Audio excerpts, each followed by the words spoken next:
Assalamualaikum warahmatullahi wabarakatuh. Izin memperkenalkan diri, nama saya Rosi Yulian, absen 18 dari kelas KBC. Di sini saya akan membahas tentang yang pertama, pengertian biogas. Biogas adalah gas yang dihasilkan dari sisa-sisa makhluk yang diuraikan oleh mikroba melalui proses penguraian. Sebagai bahan dasar proses penguraian adalah sisa-sisa makhluk berupa sampah pertanian yaitu batang pohon jagung, jerami, sisa ampas kelapa atau tumbuhan lain. Komponen-komponen biogas, yaitu yang pertama ada gas metan dengan rumus kimianya CH4, jumlahnya 54% sampai 70%. Yang kedua ada karbon dioksida, rumus kimianya CO2, jumlahnya 27% sampai 45%. Yang ketiga ada nitrogen, rumus kimianya N2, jumlahnya 3% sampai 5%. Yang keempat ada hidrogen, rumus kimianya H2, jumlahnya 1% sampai 0%. Yang kelima ada karbon monoksida, rumus kimianya CO, jumlahnya 0,1%. Yang keenam ada oksigen, yaitu rumus kimianya O2, jumlahnya 0,1%. Yang terakhir yaitu hidrogen sulfida dengan rumus kimia H2S, jumlahnya sedikit. Proses pembuatan biogas harus di tempat yang tertutup, rapat, sehingga tidak kemasukan udara. Karena mikroba pengurai sangat peka terhadap oksigen.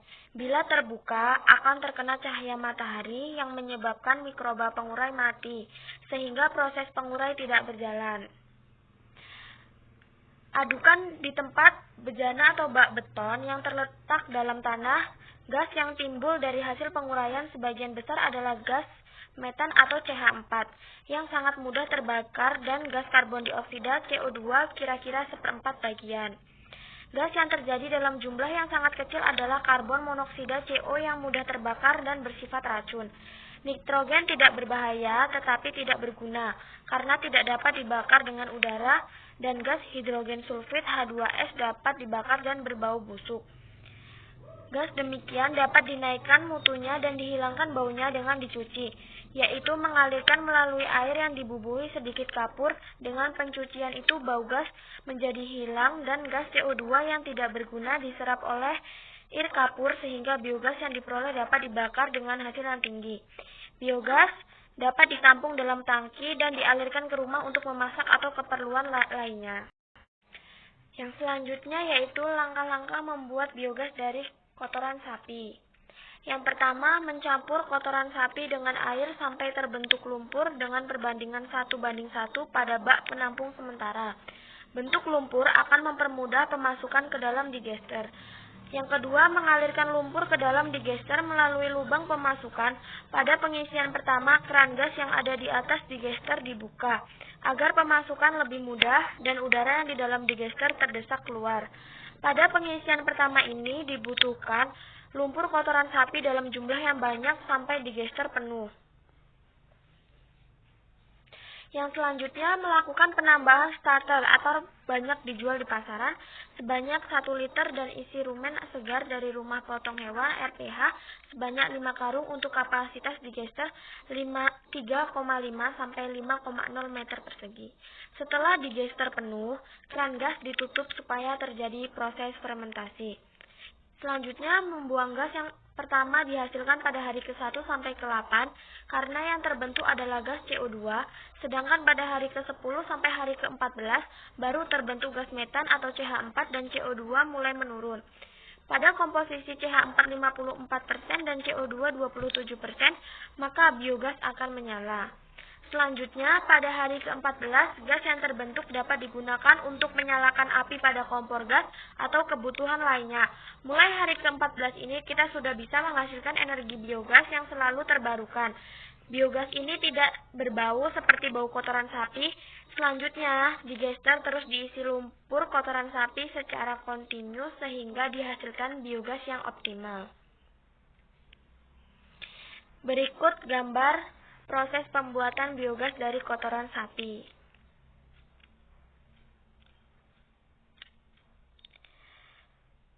Faktor yang mempengaruhi pembentukan biogas. Yang pertama ada kondisi anaerob, yang kedua kandungan atau senyawa dalam bahan, yang ketiga temperatur, yang keempat derajat keasaman atau pH, yang kelima ketersediaan nutrisi, yang keenam pengadukan, yang ketujuh zat racun atau toksik, yang kedelapan pengenceran atau kadar air.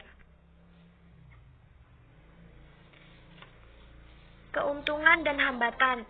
Keuntungan yang pertama, keuntungan yang dihasilkan. Keuntungan pengolahan limbah yaitu digunakan untuk proses pengolahan limbah yang alami, lahan yang dibutuhkan lebih kecil dibandingkan dengan lahan untuk proses kompos, memperkecil rembesan polutan, menurunkan volume limbah yang dibuang. Yang kedua, ada keuntungan dari segi energi, yaitu menghasilkan energi yang bersih, bahan bakar yang dihasilkan berkualitas tinggi dan dapat biogas yang dihasilkan dapat digunakan untuk berbagai penggunaan. Yang ketiga, ada keuntungan yang dalam lingkungan, yaitu mengurangi polusi udara, memaksimalkan proses daur ulang, pupuk yang dihasilkan bersih dan kaya nutrisi, menurunkan emisi gas metan dan CO2 secara signifikan. Yang terakhir, memperkecil kontaminasi sumber air karena dapat menghilangkan bakteri coliform sampai 99%. Yang selanjutnya ada hambatannya. Yang pertama, biaya, karena memerlukan biaya tinggi untuk peralatan instalasi biogas. Yang kedua, ada tenaga kerja, kurangnya tenaga terampil dalam proses produksi biogas.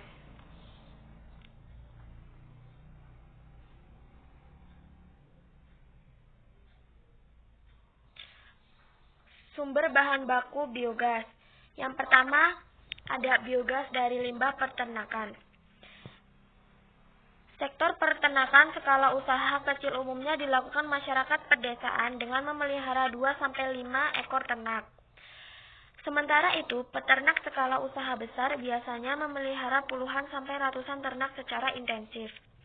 Berkembangnya usaha sektor peternakan menghasilkan limbah berupa kotoran ternak yang cukup banyak, sehingga dapat menimbulkan bau yang dapat mengakibatkan polusi udara dan dapat mengganggu kesehatan manusia.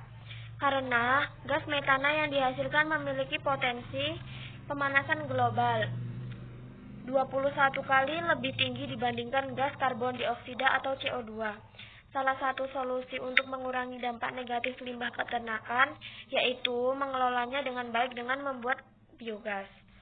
Yang selanjutnya ada biogas dari limbah pertanian. Pertanian merupakan salah satu sektor usaha yang turut mendukung perekonomian di Indonesia. Biasanya, limbah pertanian diatasi dengan cara dibakar dan ditimbun. Padahal, cara tersebut dapat merugikan petani dan lingkungan sekitar. Karena pembakaran yang dilakukan dapat menghasilkan gas CO2 yang berbahaya bagi kesehatan petani. Sementara itu, penimbunan limbah di dalam tanah dapat menjadi faktor penyebab penyakit bagi pertanaman selanjutnya. Salah satu pola pengelolaan limbah yang tepat agar limbah tersebut dapat dimanfaatkan yaitu dengan cara mengolah limbah menjadi biogas. Yang selanjutnya, biogas dari limbah perairan. Hasil perairan yang sampai saat ini dimanfaatkan hanya sebatas kekayaan ikan saja, padahal masih banyak sumber daya air lain yang dapat dimanfaatkan seperti rumput laut, alga, dan eceng gondok.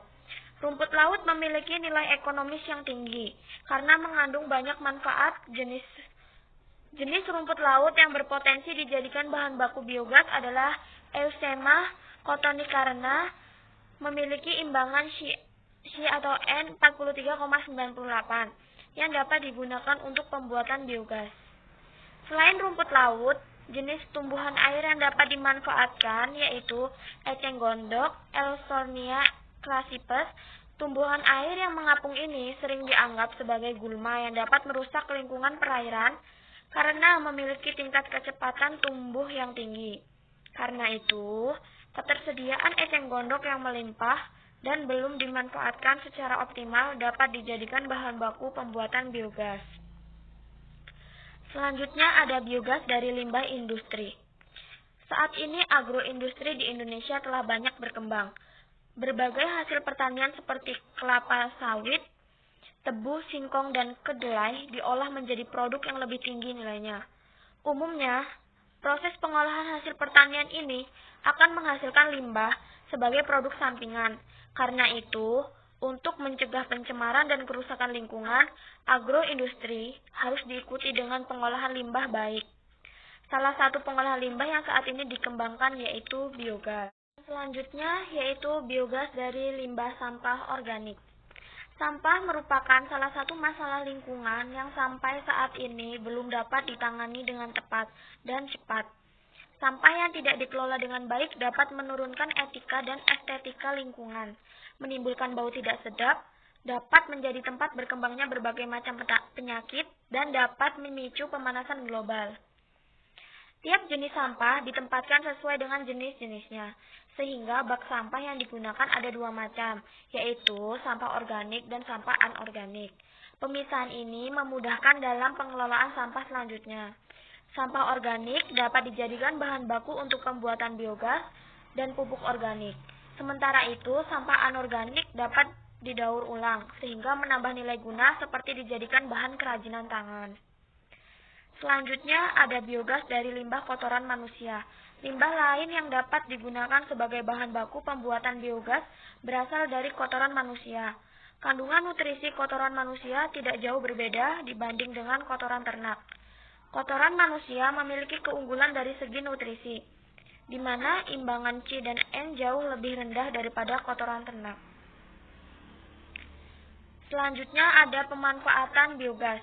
Berkembangnya usaha pemanfaatan limbah menjadi biogas turut mengembangkan beragam alat instalasi biogas, seperti kompor biogas, rice cooker, lampu biogas, pompa air, traktor pertanian, dan alat pasteurisasi yang dimodifikasi agar sesuai dengan penggunaan biogas. Alat tersebut fungsinya sama dengan yang terdapat di pasaran, hanya saja bahan bakar yang digunakan berbeda dan sama mudahnya dalam penggunaan. Adapun pemanfaatan energi biogas dalam kehidupan sehari-hari, yaitu bahan bakar kendaraan, pengganti gas LPG, pembangkit listrik, dan yang terakhir menghasilkan pupuk organik. Sekian pembahasan saya tentang biogas, kurang lebihnya saya mohon maaf. Saya akhiri, wassalamualaikum warahmatullahi wabarakatuh.